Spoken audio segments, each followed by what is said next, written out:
Viewers, एक space mission के दौरान एस्ट्रोनॉट्स के साथ एक अनजान एलियन भी अर्थ पर आ जाता है, लेकिन अब तो उस एलियन ने इंसानों को मारकर उनका दिमाग भी खाना स्टार्ट कर दिया था। पर आखिरकार उस खतरनाक एलियन को हराने का तरीका क्या होगा, ये तो देखकर ही पता करना पड़ेगा। कहानी की शुरुआत में हमें दो रशियन एस्ट्रोनॉट्स को दिखाया जाता है जो कि अपनी स्पेसशिप में बैठकर अर्थ के ऑर्बिट में एक मिशन कर रहे थे। अपना मिशन पूरी तरीके से खत्म होने के बाद वो दोनों अपनी स्पेसशिप से अर्थ की ओर जाना स्टार्ट कर देते हैं। अर्थ के वातावरण में घुसते ही उन दोनों एस्ट्रोनॉट्स को ये महसूस हो रहा था कि कोई अनजान चीज उनकी स्पेसशिप के ऊपर चढ़ी हुई है, पर वो दोनों इस बारे में ज्यादा ना सोचते हुए अपने लैंडिंग पोजीशन की तरफ बढ़ने लगते हैं। उनकी स्पेसशिप गलती से कजाकिस्तान में जाकर गिर गई थी, जहाँ दूर दूर तक कोई दिखाई ही नहीं दे रहा था। लेकिन लकीली एक आदमी ने उनकी स्पेसशिप को वहाँ गिरते हुए देख लिया होता है और अब वो वहाँ पर चला गया था। उस आदमी ने देखा कि एक एस्ट्रोनॉट की बड़ी अनजान तरीके से मौत हो गई है और दूसरा एस्ट्रोनॉट बहुत ही ज्यादा घायल था। अब हमें दूसरी तरफ तातियाना नाम की एक साइकेट्रिस्ट दिखाई जाती है जो अपने सारे पेशेंट का इलाज काफी अजीब तरीके से किया करती थी, और इन्हीं सारी चीजों की वजह से तातियाना हमेशा कंट्रोवर्सी में ही रहा करती थी। अब एक दिन मिलिट्री के कर्नल तातियाना के पास आते हैं जो तातियाना की मदद लेना चाहते थे एक केस को सॉल्व करने के लिए,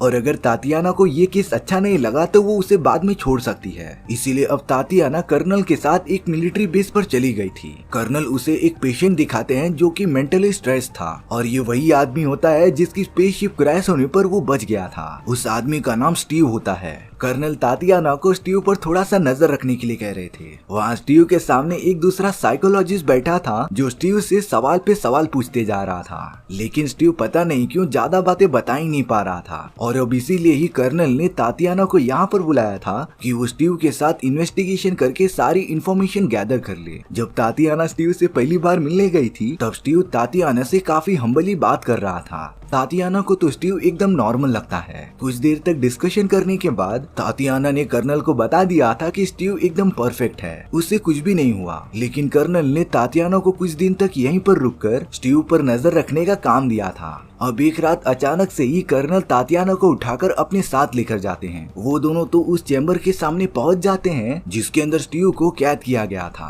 और अब तातियाना और कर्नल ये देखते हैं कि स्टीव की अचानक से तबीयत खराब हो गई थी। वो तो पता नहीं क्यों खून की उल्टियां भी करने लगता है, और अब देखते ही देखते स्टीव के मुंह के अंदर से एक बहुत ही खतरनाक एलियन बाहर निकल गया था, और वो तो लिटरली इतने दिनों तक स्टीव की बॉडी के अंदर कैद होता है। वो एलियन दिखने में तो छोटा था पर उसके पास हमला करने के लिए नुकीले पंजे थे। और अब कर्नल तातियाना को अंदर जाकर उस एलियन को कंट्रोल करने के लिए कहता है। तातियाना ये बात मानकर अंदर चली जाती है, और अब वो छोटा सा एलियन तातियाना के सामने ही खड़ा था। तातियाना तो बड़ी शांति से उस एलियन की तरफ अपना हाथ बढ़ा रही थी। दरअसल वो तो एलियन को मेंटली कंट्रोल करने का ट्राई कर रही होती है, लेकिन कुछ ही देर बाद वो एलियन एकदम एग्रेसिव हो गया था और तातियाना पर हमला करने के लिए उसके ऊपर जंप भी मार देता है। पर लकीली उन दोनों के बीच एक ग्लास की दीवार रखी हुई थी जिससे कि वो एलियन तातियाना के पास नहीं आ सकता था।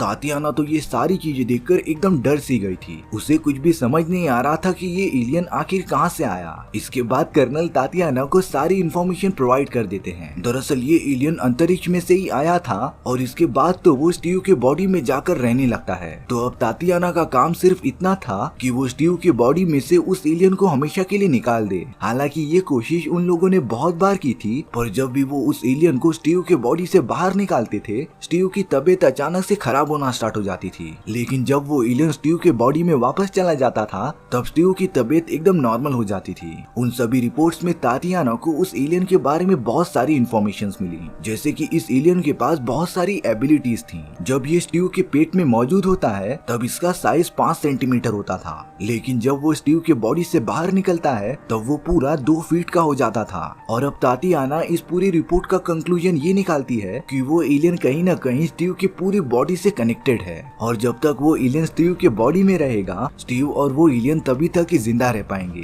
क्योंकि उस एलियन को भी स्टीव की बॉडी की जरूरत थी। अब तातियाना ने ये सारी बातें एकदम नोटिस कर ली थी कि वो एलियन स्टीव के बॉडी से कब बाहर आता है और कब अंदर जाता है। अब तातियाना स्टीव के साथ कुछ बातें कर रही थी। वो स्टीव से जानबूझकर ये कह रही थी कि सभी लोग उसे दोषी मानते हैं, क्योंकि उनका मानना होता है कि स्टीव ने ही अपने साथी दोस्त का कत्ल किया था। स्टीव तो इन सारी बातों को नकारता रहता है और बहुत ज्यादा गुस्सा हो जाता है। दरअसल तातियाना ये सारी चीजें जानबूझकर कर रही थी। जिससे कि वो स्टीव के बिहेवियर को अच्छे से एनालाइज कर सके और अपने आने वाले एक्सपेरिमेंट का प्रोसीजर बढ़ाते रहे। कर्नल भी तातियाना से पूछते रहते हैं कि इन सारी चीजों की जरूरत क्या है, लेकिन तातियाना ने बताया कि ये उसके एक्सपेरिमेंट का पार्ट है और अब वो स्टीव के साथ जितना नॉर्मल बिहेव करेंगे उसकी तबीयत उतनी ही ठीक होती जाएगी। इसीलिए अब स्टीव को जेल से निकालकर एक नॉर्मल कमरे में शिफ्ट कर दिया जाता है, जिससे कि स्टीव का मेंटल कंडीशन बैलेंस रहे। अब तातियाना भी स्टीव के कमरे में आ जाती है, लेकिन अब स्टीव बहुत ही ज्यादा उदास लग रहा था क्योंकि हाल ही में स्टीव की वाइफ की मौत हो गई थी और उसके बेटे को ऑर्फनेज में भेज दिया जाता है। लेकिन स्टीव को तो इन सभी ने क्वारंटीन करके रखा हुआ होता है और उसे अब कैसे भी करके अपने बेटे के पास जाना था। स्टीव कुछ समझ नहीं पा रहा था, जिससे वो थोड़ा सा डिप्रेशन में चला जाता है। तातियाना को इस बात का आइडिया था कि अगर स्टीव डिप्रेशन में होगा तब उसके पेट में रहने वाले उस एलियन के बॉडी पर भी कुछ फर्क पड़ेगा। इसीलिए अब रात को जब वो एलियन स्टीव की बॉडी से बाहर निकलता है तब तातियाना भी उसके सामने आ गई थी। तातियाना ने तो वहाँ पर एक खिलौना रख दिया था जिसे कि स्टीव और उसका बेटा बहुत ज्यादा पसंद किया करता था, क्योंकि तातियाना को इस बात का आइडिया होता है कि जो चीजें स्टीव को अच्छी लगेंगी वो शायद से एलियन भी पसंद करे। इसीलिए अब तातियाना ग्लास के डोर को खोलकर अंदर जाने का डिसाइड करती है। तातियाना ने सबसे पहले उस एलियन के सामने वो खिलौना रख दिया था और अब वो एलियन तो एकदम बच्चों की तरह उस खिलौने के साथ खेलने लगता है। तातियाना तो अब उस एलियन को टच करने जा रही थी, पर तभी उसका अचानक से पैर फिसल जाता है, जिससे कि उस एलियन का ध्यान भटक गया था और अब उसने तो लगातार तातियाना पर हमला करना स्टार्ट कर दिया था। पर तातियाना ने जो कॉस्ट्यूम पहना था वो काफी स्ट्रॉन्ग था, इसीलिए उसे ज्यादा डैमेज नहीं होता। और अब कर्नल के बाकी सोल्जर्स वहाँ पर आकर तातियाना को बचाकर अपने साथ लेकर चले जाते हैं। उन्होंने उस खतरनाक एलियन को वहीं पर बंद कर दिया था, जो कि स्टीव के बॉडी में वापस चला ही जाता है। इन सारी चीजों के बाद तातियाना ने जो प्रेडिक्शंस किए थे वो एकदम से गलत साबित होते हुए दिखाई दे रहे हैं, क्योंकि वो एलियन उतना सेंसिटिव नहीं है जितना कि तातियाना ने सोचा था। वो एलियन तो सामने आने वाले किसी भी इंसान पर हमला कर सकता है। इसीलिए अब तातियाना को अपना रिसर्च थोड़ा और आगे बढ़ाना पड़ेगा। अब तातियाना एक दूसरे डॉक्टर से मिलती है जिसने सबसे पहले स्टीव के ऊपर एक्सपेरिमेंट किए थे और उसका इलाज करने की कोशिश भी की थी। तातियाना तो उस डॉक्टर से मिलकर स्टीव के बारे में सारी रिपोर्ट्स मांग रही थी, जिससे कि तातियाना की थोड़ी हेल्प हो सके उस एलियन को समझने के लिए। लेकिन वो डॉक्टर थोड़ा सा डर रहा था, क्योंकि उसकी इतने सालों की मेहनत यूज करने पर तातियाना सारा क्रेडिट खुद ही ले लेगी। पर तातियाना तो उस डॉक्टर को साफ साफ बताती है कि एक्सपेरिमेंट खत्म होने के बाद वो सारा क्रेडिट उसे ही दे देगी। जिसके बाद डॉक्टर रेडी हो गया था तातियाना की मदद करने के लिए। वो तातियाना को गाड़ी में बिठाकर एक अलग ही जगह पर लेकर जाता है और अब डॉक्टर ने तातियाना को एक दूरबीन दे दी थी और उसे अपने सामने देखने के लिए कह दिया था। वो तो एकदम बहुत ही ज्यादा सुनसान जगह लग रही थी, जहाँ पर कुछ लोग एक आदमी को पकड़कर लेकर आते हैं। उस आदमी के हाथ पैर बंधे हुए थे और अब उस पिंजड़े में जिसमें कि वो आदमी मौजूद था वहाँ पर वही एलियन क्रिएचर आ जाता है और एलियन क्रिएचर ने तो देखते ही देखते उस आदमी पर हमला कर दिया था। उसने तो आदमी का पूरा सर एक ही बार में खा लिया होता है। तातियाना ये सारी चीजें एकदम लाइव देख रही थी और उसे तो अपनी आंखों पर भरोसा ही नहीं होता। इसके बाद डॉक्टर तातियाना को सारी बातें बता रहे थे कि जब ये एलियन क्रिएचर स्टीव के बॉडी में चला गया था तब स्टीव की तबीयत बहुत ज्यादा खराब होना स्टार्ट हो गई थी। उन्होंने कई बार उस एलियन क्रिएचर को बाहर निकालने की कोशिश भी की थी, पर इसका डायरेक्टली इफेक्ट स्टीव के ऊपर ही होता था। लेकिन जब एक दिन उस क्रिएचर ने बाहर निकलकर एक नर्स का दिमाग खा लिया होता है तब अचानक से स्टीव की तबीयत थोड़ी थोड़ी ठीक होने लगी थी, जिससे कि उन्हें पता चल गया था कि अगर वो एलियन खाता पीता रहेगा तब स्टीव भी धीरे धीरे ठीक होता जाएगा। लेकिन वो एलियन तो इतना खतरनाक था कि वो सिर्फ इंसानों का ही दिमाग खाया करता था। इसीलिए स्टीव को जिंदा रखने के लिए वो सब हर रात एक आदमी को उस एलियन के पास छोड़ देते थे, जिससे कि वो एलियन उन आदमियों को खाकर स्टीव के बॉडी को एकदम हेल्थी रखता था। अब अगले दिन तातियाना स्टीव के साथ जॉगिंग कर रही थी और अब उसने स्टीव को सारी बातें बता दी होती हैं कि उसके बॉडी के अंदर एक एलियन क्रिएचर मौजूद है और वो धीरे धीरे उसे बीमार करता जाएगा।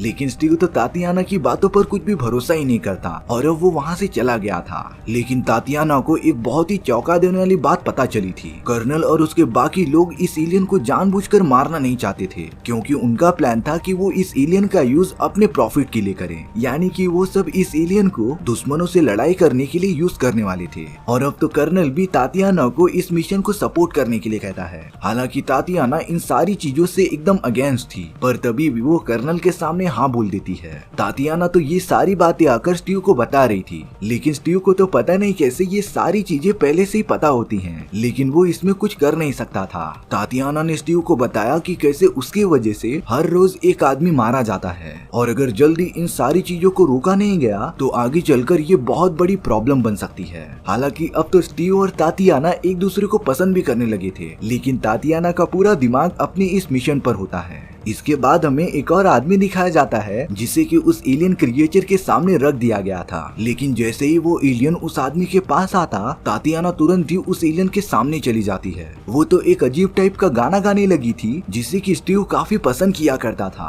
और अब लिटरली वो एलियन एकदम से रुक जाता है क्योंकि कहीं न कहीं स्टीव की फीलिंग्स उस एलियन के दिमाग से जुड़ी हुई थी। पर जब वो आदमी वहाँ से भागने की कोशिश करता है तब उस एलियन का ध्यान उसके ऊपर चले गया था और अब वो एलियन तो उस आदमी पर अटैक करके उसका पूरा दिमाग ही खा लेता है। यानी कि स्टीव और उस एलियन के दिमाग में कुछ न कुछ कनेक्शन मौजूद था। इसीलिए अब तातियाना स्टीव को समझाते रहती है कि उन्हें ये सारी चीजें बंद करनी पड़ेंगी और कैसे भी करके उस एलियन क्रिएचर को स्टीव की बॉडी से निकालना पड़ेगा। स्टीव भी एकदम कंफ्यूज होता है और अब तातियाना ने स्टीव को बताया कि हम दोनों यहाँ से भाग चलते हैं क्योंकि कर्नल और बाकी सब सिर्फ उसका यूज कर रहे हैं। स्टीव तो तातियाना से प्यार करता ही था, इसीलिए अब वो उसकी बात मान जाता है। दोनों उस पूरी फैसिलिटी से भागने के लिए रेडी हो गए थे, पर अब कर्नल और बाकी लोगों को ये पता चल जाता है कि तातियाना और स्टीव यहाँ से भागने की कोशिश कर रहे हैं। इसीलिए अब सारे सोल्जर्स एकदम हाथ धोकर उन दोनों के पीछे पड़ जाते हैं और अब एक टाइम ऐसा आता है कि बहुत सारे सोल्जर्स ने स्टीव और तातियाना को घेर लिया था, लेकिन अब स्टीव ने तो अपने आप को एक इंजेक्शन लगा लिया होता है जिससे कि वो बेहोश हो गया था और अब उसकी बॉडी में से वही खतरनाक एलियन क्रिएचर बाहर निकल जाता है जो जाकर उन सभी सोल्जर्स पर हमला करने लगा था। उस छोटे से क्रिएचर के सामने तो कोई भी टिक ही नहीं पाता, लेकिन अब इन सारी चीजों की वजह से तातियाना को एक मौका मिल गया था और अब वो स्टीव को लेकर उस जगह से निकल जाती है। कर्नल भी अपने बाकी सोल्जर्स की मदद करने वहाँ पर पहुँच गए थे। उस छोटे से एलियन क्रिएचर ने तो बाकी सभी सोल्जर्स को खत्म कर दिया था, पर अब जैसे ही वो कर्नल पर हमला करने जाता है कर्नल उस क्रिएचर के ऊपर निशाना लगाकर गोलियों की बरसात करने लग जाते हैं जिससे कि अब वो क्रिएचर उनके कंट्रोल में हो गया था। तातियाना स्टीव को कहीं दूर लेकर जाते रहती है, पर तभी अचानक से स्टीव की तबीयत एकदम खराब होना स्टार्ट हो गई थी। तातियाना पूरी तरीके से समझ जाती है कि स्टीव उस एलियन के बिना जिंदा ही नहीं रह पाएगा, लेकिन अब स्टीव को बचाने के लिए उस क्रिएचर को स्टीव के बॉडी में इंसर्ट करना पड़ेगा। लेकिन अब उन दोनों का पीछा करते करते कर्नल और उसके बाकी सोल्जर्स आ गए थे जो तातियाना को बाहर आने के लिए कहते हैं और अब कर्नल तातियाना को पकड़कर उसे मारने लगता है। स्टीव तो ये सारी चीजें देखकर एकदम गुस्सा हो गया था और अब वो उस क्रिएचर को अपने दिमाग से कंट्रोल करने लगा था जो बाहर निकलकर कर्नल के ऊपर हमला कर देता है और अब वहाँ पर मौजूद सारे सोल्जर्स मारे जा चुके थे। पर अब वो एलियन तो तातियाना की तरफ बढ़ते जा रहा था, लेकिन शॉकिंग बात ये होती है कि वो तातियाना पर बिल्कुल हमला नहीं करता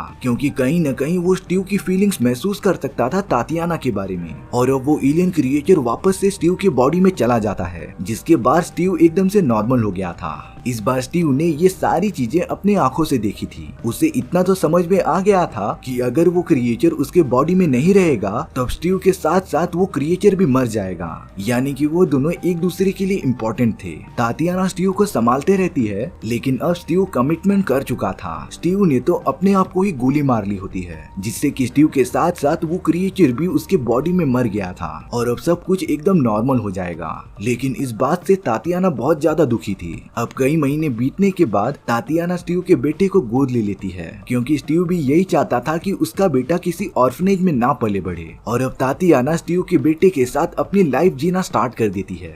इसी के साथ हमारी ये कहानी यहीं पर खत्म हो गई थी। सो व्यूअर्स, आपको ये स्टोरी कैसी लगी प्लीज कमेंट सेक्शन में बताना भूलना मत, और अगर आपको मेरा एक्सप्लेनेशन 1% भी अच्छा लगा होगा ना तो वीडियो को लाइक एंड चैनल को सब्सक्राइब करना भूलना मत। तो मिलते हैं इसी तरीके की मजेदार वीडियोस में, तब तक के लिए सी या।